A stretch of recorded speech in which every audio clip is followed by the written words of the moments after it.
Good morning and welcome to Behind the Screen. I am JM, and this is a show where we hang out and talk about games, board games, card games, role-playing games, miniature games, things that are beautiful, things that inspire us. And I just gotta say, I'm really excited that I'm going to get to have DM James of Knights of the Smith dinner table on Savage Universe tonight, and we're going to do an Arkenforge demo for you all in June, and I'm very excited about that as well.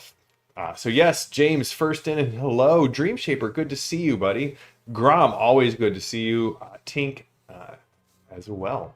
So, what are we talking about today? Well, as you may know, I am a bit of a fan of Savage Worlds, and I really am enjoying Savage Pathfinder. Get to play in a game every Friday night. Character just died. John Doom.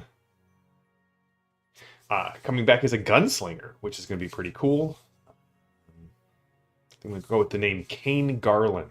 There's a couple of things going on there.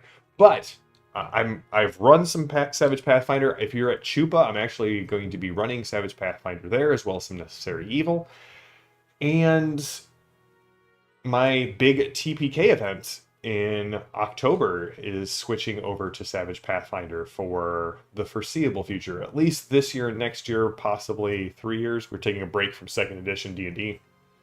Playing Savage Pathfinder, staying in the Gygaxian oeuvre, but completely opposite scales of gameplay. So I was very excited when I got these books in. Advanced Player's Guide 2, Bestiary 2, and I figured why not do a little show and tell review of these. So the Advanced Player's Guide 2, if you are familiar with Advanced Player's Guide 1, there's just more of the same goodness. So we get new ancestries, edges and hindrances, new class edges, which is again the core of the Savage Pathfinder experience for me, is the class edges. New gear that's really kind of focused specifically on one of the new class edges. And then some expanded rules on how to do spell blights, spell duels, true names, summoning, construct, and hazards. So what I'm really excited to show off is we'll kind of walk through the new ancestries and the new class edges and go from there. So here we are. New ancestries are Ifrits, Oraids, Sylphs, and Undines. So basically the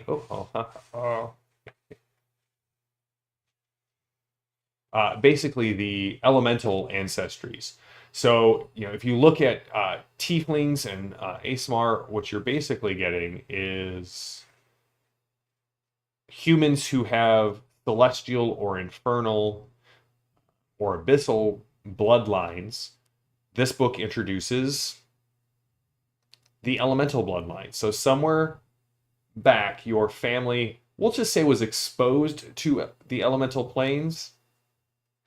And depending on your campaign world, means different ways of being exposed, and this has essentially caused you to manifest as sort of a quasi or quarter elemental. The new class edges that I'm very excited about because, yes,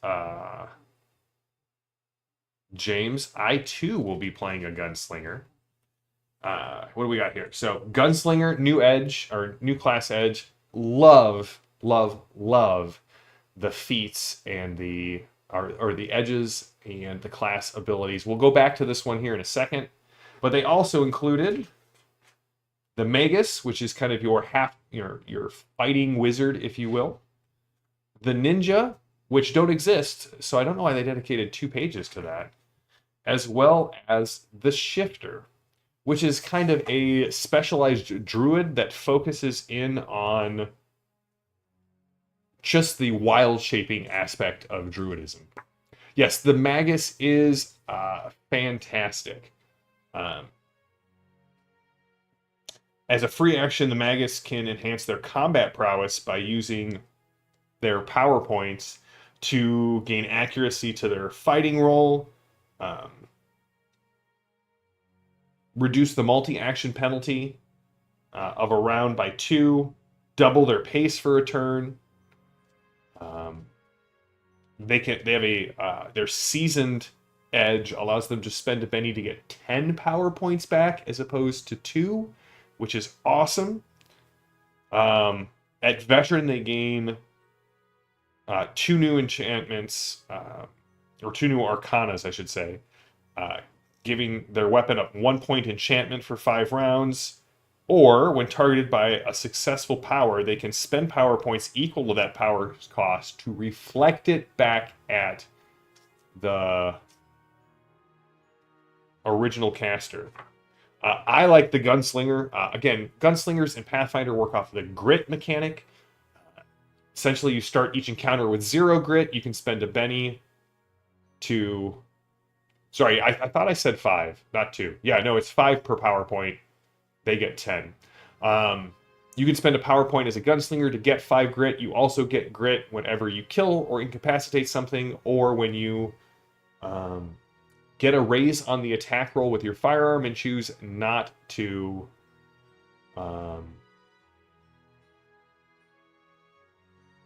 take the bonus die of damage. And you can use grit for awesome things. And they did a great job of saying some things you just need to have grit for, and other things you need to spend grit. So you can blast a lock for a grit token, which basically uses your firearm as the unlock spell. Quick clear, which allows you to, as an action, clear your gun if you've misfired, so it loses the misfire condition. Or, as a free action, you can spend a grit to clear the gun. And then targeting, as long as you're within short range and have grit, you get to reroll any failed ranged attack roll, or ranged attack roll within short range, or you can spend a grit point to get that free reroll at any range. They've got some great targeting at season edge. You're able to make called shots with grit points that do different things, knocking people's weapons away, reducing their pace, or making them distracted as well as taking shots. I love daring shot. You can spend a grit, and if you successfully hit with your attack, you double the dice of damage of your firearm, which is pretty sweet. So all in all, lots of great things. Obviously, the gear, if you weren't paying attention, is definitely focused on firearms and the alchemical bullets and gears you can get for firearms. I did not know you were doing a gunslinger, DM James. I may switch to a Magus then. I'll ponder it and talk with John Doom, unless we just want to, be dueling gunslingers, standing back to back, taking out our enemies. And then they also released Bestiary 2, which has another 100 monsters for Savage Pathfinder. Some of these are, what's interesting is Bestiary, they're not 1-to-1. It's not like you can say, I have Bestiary 1 and 2 for Pathfinder 1st Edition, and every monster in the Bestiary 2 for Savage Pathfinder are the monsters that were in Bestiary 2 for Pathfinder. It's not the way it works. The Pathfinder Bestiaries are much larger. These are kind of stripped down and focused on kind of 100 core monsters in each. And this covers some of the monsters that were in Bestiary 1 for Pathfinder. So it's a little confusing, but overall there is a great selection of monsters in here. We have the Aeons, more devils and demons. Angels are in this one. We also have genies. I believe the Inevitables are in here. Some new dragons, the Titans. And one of the nice things about this is, I believe, I am correct in this. The art is all from these Paizo Bestiaries, which, they have a distinct look, and they have a very unified feel, and they have a lot of just great detail that comes through on this book. Let's see here. Somebody said something in the chat. Oh, there we go. Spammer Satan be gone. I'm sure that Tink is on getting that that spammer out. So, this book expands on the available monsters for GMs, and both of these books are not, they're $30 each. You're like John Doom and back all of the Savage Worlds Pathfinder. You've got these coming in already. And if you're like me, I love having the physical books. That's how I read. That's how I better comprehend things. I can do a review off of a PDF, and I can use a PDF as reference, but I always prefer the physical books to have them in front of me. And one of the things I like about the Savage Worlds version of Pathfinder is, and I haven't opened them yet, but they have all of the monsters from Bestiary 1 and 2 as action card sized little stat blocks. So you've got the picture on one side, the stat blocks on the other. I mean, seriously, it's a stack about that big. There's over 200 of them in there. Excuse me. And I love having those at the table, because what that makes it really easy for me to do is go, here are the monsters that are in the combat. I'm just going to pull them out and have them in front of me. So really, your choice is between this and the monster cards. Unless you definitely need the lore, I'd go with the monster cards. Like, I love the monster cards. I think they're super usable at the table. But yeah, go check these out. I assume if you're following the show and are a fan, you know Savage Worlds and you're already on board with JM. Hey, yeah, I love Savage Worlds. What I would say is, if you are running a Savage Worlds campaign, unless your players want to play a Magus, a Ninja, a Gunslinger, or a Shifter, and technically a Samurai, they've got kind of a way to build a Samurai using other class edges. I believe it's the Cavalier. Advanced Players 2 is nice to have, but it is definitely a player-focused supplement. For GMs, I think Bestiary 2 is a necessary book. It expands out some very core Gygaxian monsters. Like, for example, I couldn't believe that the Sahagwin weren't in the core book, but they're in this one, as are like things like the Cloaker, the Cyclops, the Blink Dog. Again, like I said, some very, very classic D&D monsters, but also some very classic Pathfinder monsters. So things like the Jabberwock, their version of the Hound of Tyndalos. I think they have no, Sinspawn were in the first one. Different types of zombies. The Cloud Crystal Magma and Umbral Dragons are in this book. Again, we get Draugr in here. There's just again a lot of the classic demons and devils are actually in this book and not in the core book. So, yeah. This one necessary, I think, for GMs. It just gives you so many more monsters of the classic Pathfinder Gygax feel that this one's a no-brainer.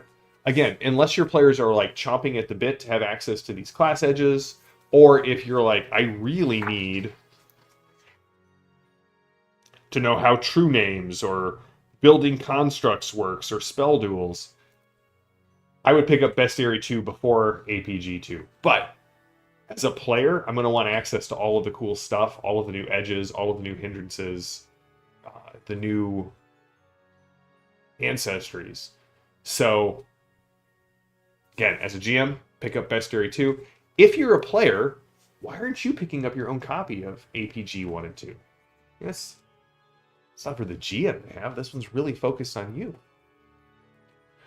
So, I am going to be actually running Savage Pathfinder at ChupacabraCon, I don't know if anyone here is going to ChupacabraCon, but if you are, first of all, it's probably the most fun name of any convention I'm going to this year, ChupacabraCon.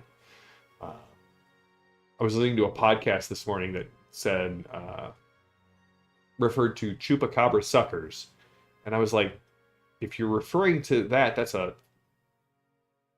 redundant because the Chupacabra means goat sucker anyway. So, DM James is going to Gamehole Con. I think we're trying to make sure that John Doom makes it to Gamehole Con this year.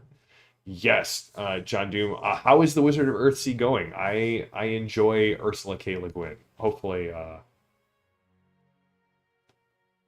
you are as well. Let's see here. Let's scroll up here. Knights. James loves Bestiary 2. Fully backpack Savage Worlds Pathfinder stuff. I do as well. Deadlands. That is a no-brainer. You're starting a in-person Savage Pathfinder group. That's fantastic. Let me know how Curse of the Crimson Throne goes for you, James. Yeah, Holler and ETU. Man, ETU 2 is imminent at some point. When will then be now? Soon. Oh, I did get the leather-bound Holler edition. The Sasquatch skin, I believe, is how they referred to it. Which is great. Dream Shaper says, I need to introduce a Magus as a villain. Oh. Awesome, James, that you get John Doom gets to stay with you. That's fantastic. Oh no, Grum. It would be great to see you, but I understand scheduling conflicts. So that's it. Go out and check out APG 2, Bestiary 2, and all of the great monster cards that are now available for Savage Pathfinder. Next week, who knows what we're talking about, but definitely a preview of Arcane Forge before I have James on to really show it off. And then, if you just can't get enough DM James and JM, tonight on the Pinnacle channel on Savage Universe at 7 p.m. Eastern, I will be talking with DM James about his Necessary Evil campaign, Altered Morality, which has been going on the Pinnacle channel. And speaking of Necessary Evil, I will be running Necessary Evil at ChupacabraCon. So if you're there, let's play. Hopefully not hot tea, DM James, because that can get very painful on screen. But looking forward to chatting with you tonight. So that's it. Until next time, stay safe, stay healthy, stay gaming. I am JM. This has been Behind the Screen. Until Tuesday, I will see you all later. Have a good one, everybody.